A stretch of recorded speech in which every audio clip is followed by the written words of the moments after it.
So I've done this kind of thing maybe like twice before. I'm probably not going to look into the camera for most of this video because I feel awkward, but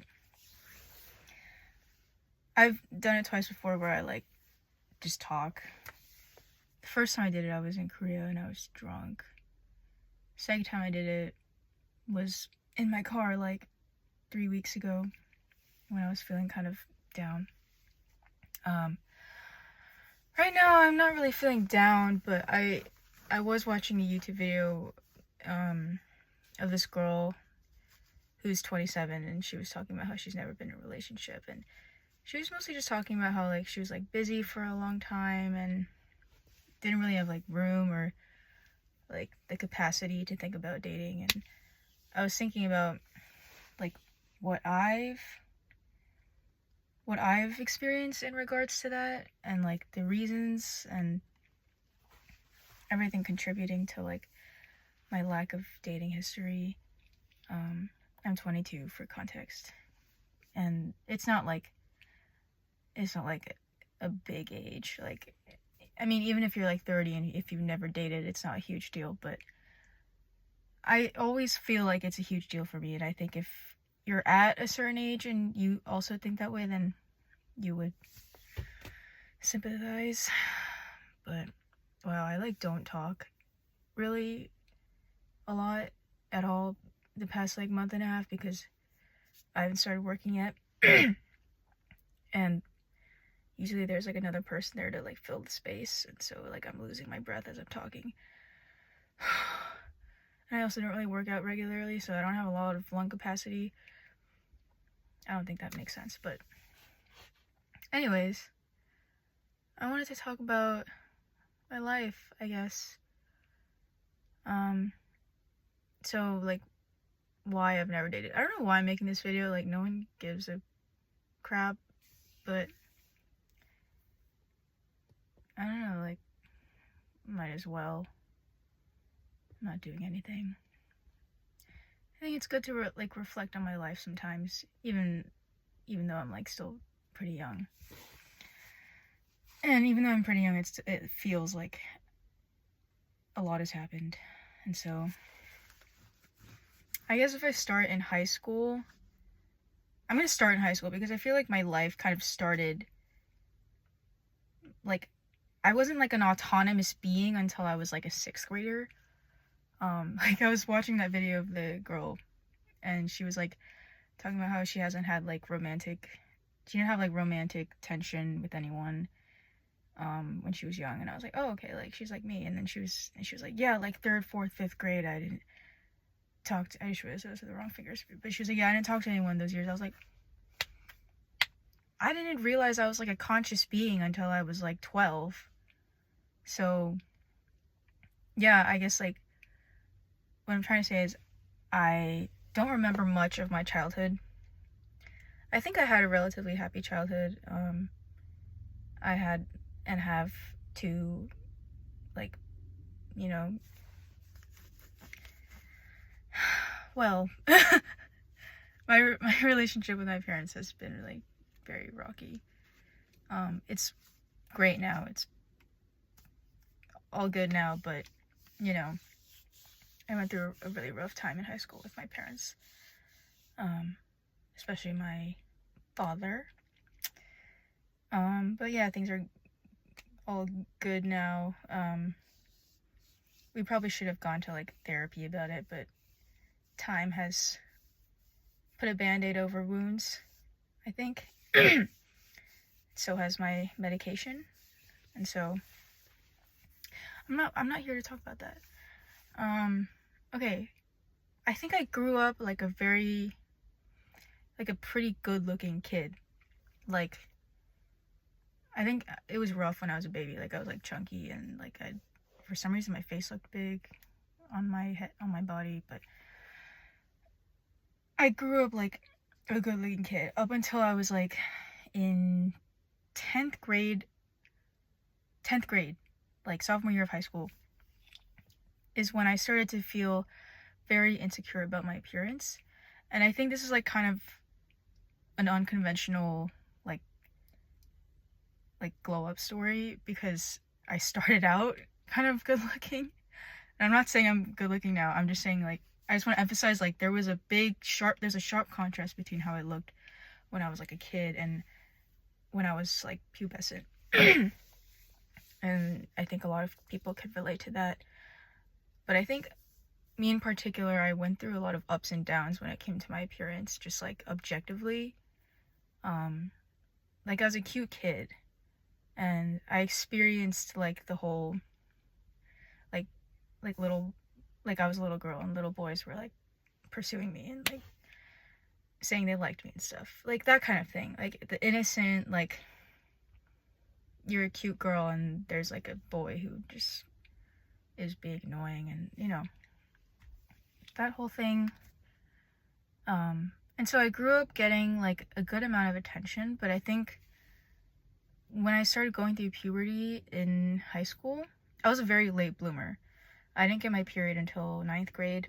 Maybe that's not that late, but I didn't get my period until 9th grade, and I didn't, like, I don't know, my face changed a lot during puberty. Like, there was obviously the contribution of like baby fat on my face and stuff, but I think my facial structure like changed a lot as I was growing up. Like, even now I feel like it's changing a little bit. But yeah, like I feel like I looked pretty different when I was in high school versus now. Like, and like I've showed pictures of what I looked like in high school to like friends, and they're always like, I don't know who that is. I'm like, do I really look that different? Like, honestly, it kind of made me feel bad, because I'm like, and I showed them to kind of gauge whether it's true or not that I changed that much, and their reactions like proved it right. But still, I'm kind of like taken aback, because I'm like, wow, there really was a reason, like, and this isn't the only reason, but this was part of the reason why like I didn't have a lot of romantic opportunities in high school. And I say that wasn't the only reason, because the other reason is that I was incredibly socially awkward. I was in orchestra for most of my life, since I was 7. I played the violin pretty competitively, like not like on a national level or anything like that, but like within my state, within like my community. I was part of like this feels kind of silly to say, but like a group of like pretty, what's the word? Like a group of people who put a lot of effort into playing their instrument. I was part of that community, that circle. And so I spent a lot of high school, middle school, just putting effort into that. And even when I was like cute, I was very insecure. Like, very, very insecure about my personality and about like who I was as a person. There was that time where I didn't even like care about my appearance, and I think I was like taking attention and stuff like that for granted. And also I was super young, so like it didn't feel like I needed to take stuff like that with more than a grain of salt. But yeah, I was super into like my academics and, you know, being the best freaking violinist in the county. I don't know, like, I guess this kind of goes back to my relationship with my parents, because they were very like, especially my mom, very like like she would come home, maybe I can just like visualize, like paint a picture. She would like come home and I'd be like chilling in my bed, and I would bolt up out of bed as soon as I hear the garage door opening, because I'm supposed to be practicing. And she comes in and she's like, why don't I hear anything? I'm like, I like pick up my violin hastily and start like playing something. And she comes in my room, busts open the door. She's like, I know you weren't practicing. And I'm like, I was. And like literally like about to start crying. Like, I was so emotional. I mean, I'm a very emotional person in general, but like back then when I had this rocky relationship with both of my parents, I was always ready to cry. Like, always, like, at a moment's notice. Ready to start just bawling my eyes out. Because, like, I had this love-hate relationship with the instrument. And so, my parents put a lot of pressure on me to be a perfectionist. And I think the problem is that, like, being a perfectionist is not in my nature. And I learned this when I graduated high school and I put down the instrument. It's not in my nature. And so all of this was just, like, external pressure, like 100% external pressure. And that kind of in the worst way possible, transformed into this, like, inner like striving for greatness. And like, I kind of forced myself to be a perfectionist. Like, I forced myself to be good at studying. I forced myself to be, like, almost top of my class, get a good score on, like, all the standardized tests, stuff like that. And then I graduated high school and all of that just, like, dropped. Like suddenly, like, you know, I don't have to get into college anymore because I've gotten in. Suddenly it's like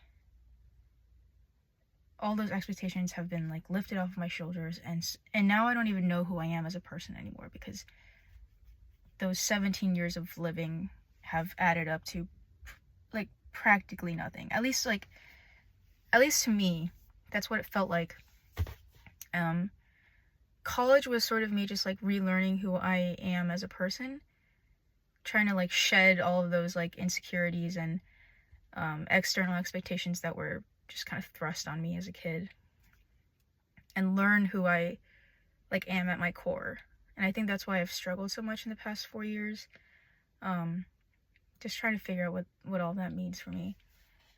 But yeah, I'm supposed to be talking about, like, my relationships timeline, or lack thereof. But essentially, all this means is that I didn't have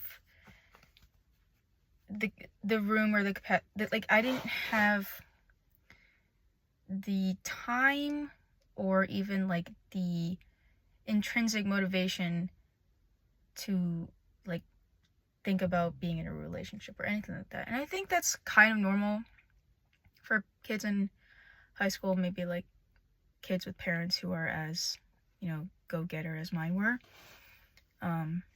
And high school is not a time for dating, you know, like, you're still young, you're still figuring yourself out, and so I think it's relatively normal. But I think what's not normal is that I graduated high school with, like, still zero expectations of, like, romance and, like, relationships and stuff like that. And ever since I had my glow down, and I say glow down, like, I feel like very objectively, like, I'm not trying to, like, put myself down or anything. I just think we live in a very, like, yes, beauty standards are subjective, but I think we live in a pretty harsh,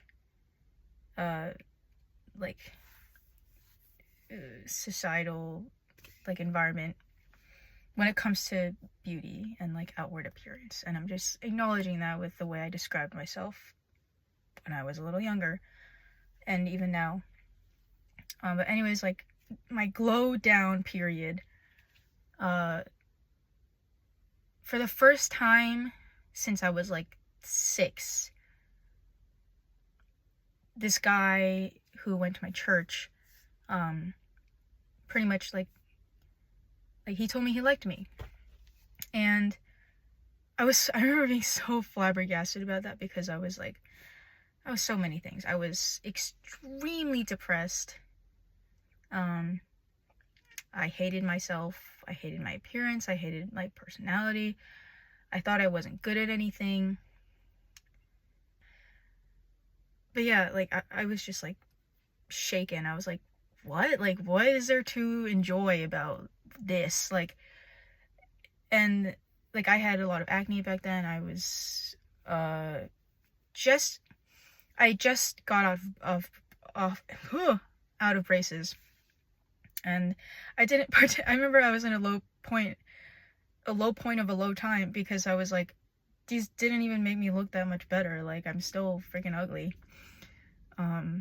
Those were like my inner thoughts. That was like my inner monologue, like constantly.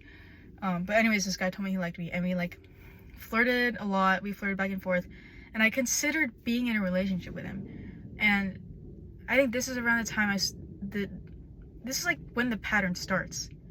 This pattern of me, like, I'm gonna explain it later, but like this pattern, oh my god, it's hot. I can't think. I don't want to turn my car on because I don't want to waste battery. Anyways, this guy, okay, he was very genuine about his intentions towards me, and he wasn't genuine about it for the next like 3 years, I would say. And this started my senior year of high school. We were about to graduate. It was like still heavy in COVID. We met up like wearing masks, and we would like talk in the car for like hours. And I really liked him as a person. I was like, this guy is like so cool. Like, he would, like, we're great friends. He's cute. He's really athletic. He's really smart. Like, he got into a great college. You know, all relatively shallow things, but still, like, I was impressed. And he liked me. And so I was like, okay, just that reason enough should be like, I should go out with this guy. Like, who am I to reject him? So I think we were boyfriend and girlfriend for 3 days? Maybe a little more than that. But yeah, he asked me out and I said yes. And then an ambiguous amount of time later, it was less than a week, I asked him to meet up and I formally rejected him. And I was like, I'm sorry, like, I don't like you like that. And it took me kind of a long time to come to that conclusion.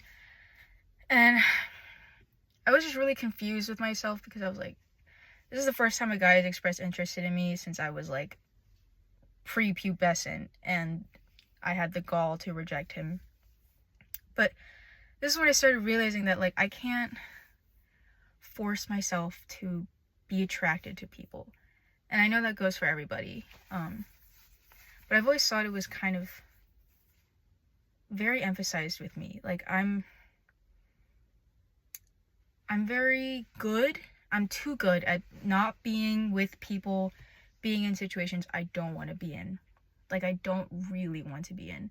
And I think that has translated into a lot of disappointing ends to dates and going out with guys and stuff. So that's where the pattern starts, I guess. I graduated high school, and I rarely saw this guy again after that. We had a couple run-ins, and I realized he still liked me after like a year, and that also shocked me a lot. I was like, you know, like, what? But I mean, I guess, like, I don't know. I guess we had like formed a deeper connection than I had realized at that time. But yeah, anyways, that like faded out after like a couple years, and we never like got into a relationship or anything. But in college, oh my god, college. This video is so long. I don't think I have enough storage for this, but okay, I need to start talking faster. Okay, so college, freshman year of college, still severely depressed. I had not started taking medication yet, but I was still severely depressed. Still hated myself a lot. Pretty much every day I would like cry in the corner of my little dorm, like bawling my eyes out. I would like throw shit across the room in like a rage. I would like claw at my face. I would like punch myself in the jaw. Like, it was really bad. And yeah, no one really knew that I was depressed because I was like very good at hiding it, I think. I would go to church, and at the time I was like a youth leader, or not a youth leader, I was a children's teacher, like an elementary school teacher. I would like leave in the middle of class, like while teaching kids, go to the bathroom, cry, like literal, like bawling my eyes out, like snot, like everything, wipe my face, like splash water on my face, and then go back to teaching the kids. Like, I was very good at concealing that I was this miserable. This went on for about like 3 years, from like junior year of high school to freshman year of college. Actually no, it went into sophomore year of college too, but that's when I started taking medication, started doing therapy, started getting my shit together. And but yeah, so freshman year of college, not much changed. I let go, as I said earlier, I let go of a lot of my academic and musical endeavors, and because my parents were no longer pushing me to do those things. Okay, it got cut off. But yeah, I was saying it was kind of weird the way all those expectations and like this rough relationship with my parents was just kind of cut clean in half. Like it was just suddenly not a part of my life. And I think the what's the word, like the shock of that was weird, and I just didn't really know how to handle it. But I guess I did what, like, I don't know what I was gonna say with that. But beginning sophomore year of college, for some reason my skin started to clear, my facial structure was different. Like as I was growing older, like my facial structure was changing. And this is when I had like my like glow up. Like I don't really know what happened, but like people around me were noticing too. Like they were starting to say like, oh, you're so pretty, or like some nice version of, you used to be ugly but now you're pretty, like so, like something, like people were saying those things to me, and I started noticing it too. But it's not like my confidence was going up, because I was still severely depressed. And so it wasn't only until I started taking medication and I started going regularly to therapy, the first I need to stop like not finishing my sentences. It wasn't until all of that, until I started to build confidence and like start being secure in myself. But yeah, the first like 6 months of therapy sessions, which I had every week, I would cry. Like every single session I would start crying. Like I would start talking about some facet of my life and I would just start bawling my eyes out, and like I don't know if that's normal, but like, it wasn't until 6 months of that I finally like started to grow out of that period and kind of like start to appreciate the fact that I was growing up both mentally and physically.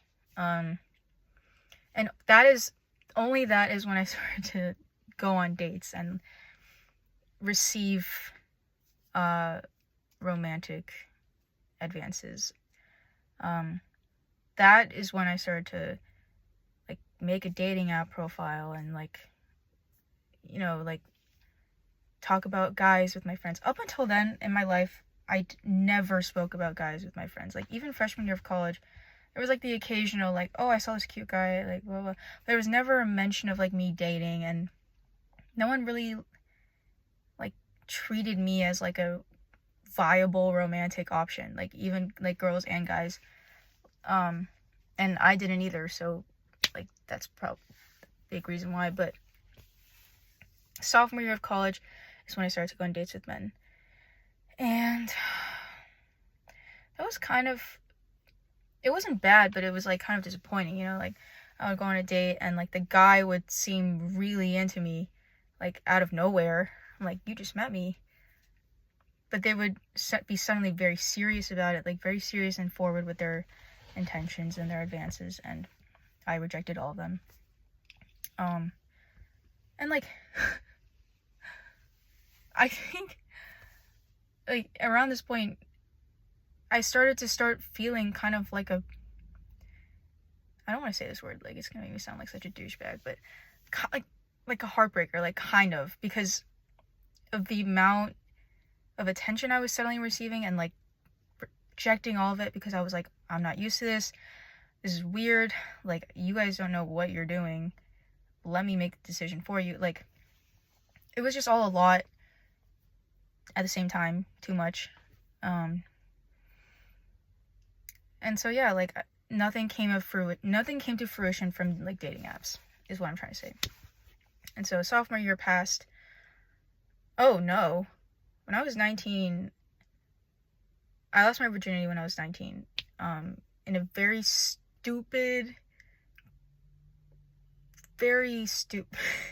like, stupid is the only way I can describe it. And I'm not gonna like talk about it right now, but like, when I tell my friends this story, they're like, you're insane, and not in a good way. And so, but yeah, we'll just like leave it like that.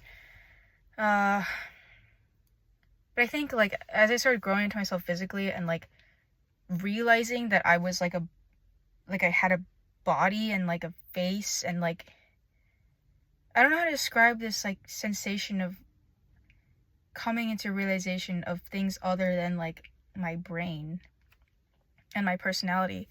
But like, there I was like figuring those things out like at a kind of a late time.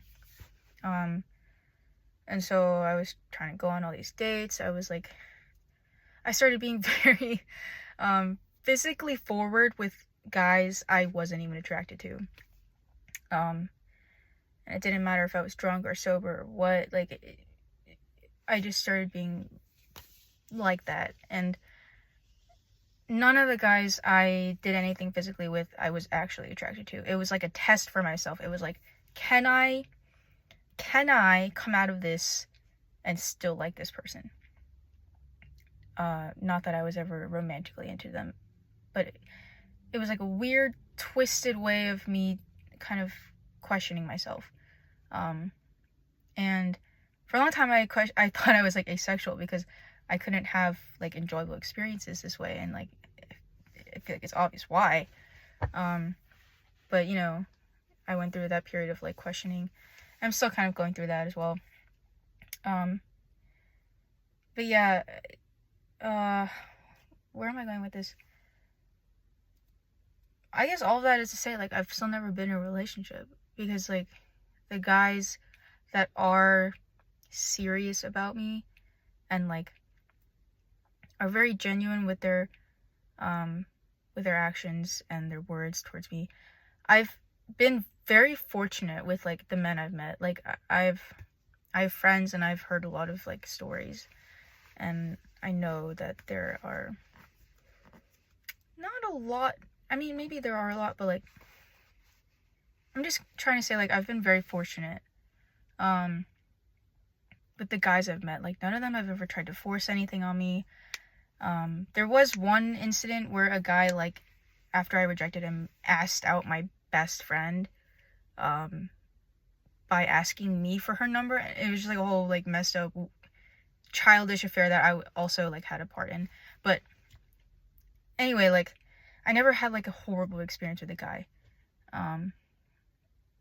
But I did have a lot of disappointing ones where I just end up like not being able to reciprocate feelings, and I just have to end up like kind of giving up, even if I like feel like really bad. And it's not like I feel sorry for them, I just like feel bad almost for myself, because I'm like, why can't I just like rewire something in my brain and like this person? Like, why can't I experience like a normal relationship or like a normal dating experience? And yeah, I guess I was here to like unravel all of that, but I'm still not really sure like what the answer is. I guess I'm still young and I'm still figuring it out. And I don't know what this video is gonna do. Like, I don't know if I'm gonna upload it somewhere or what, but yeah, that was it, I guess.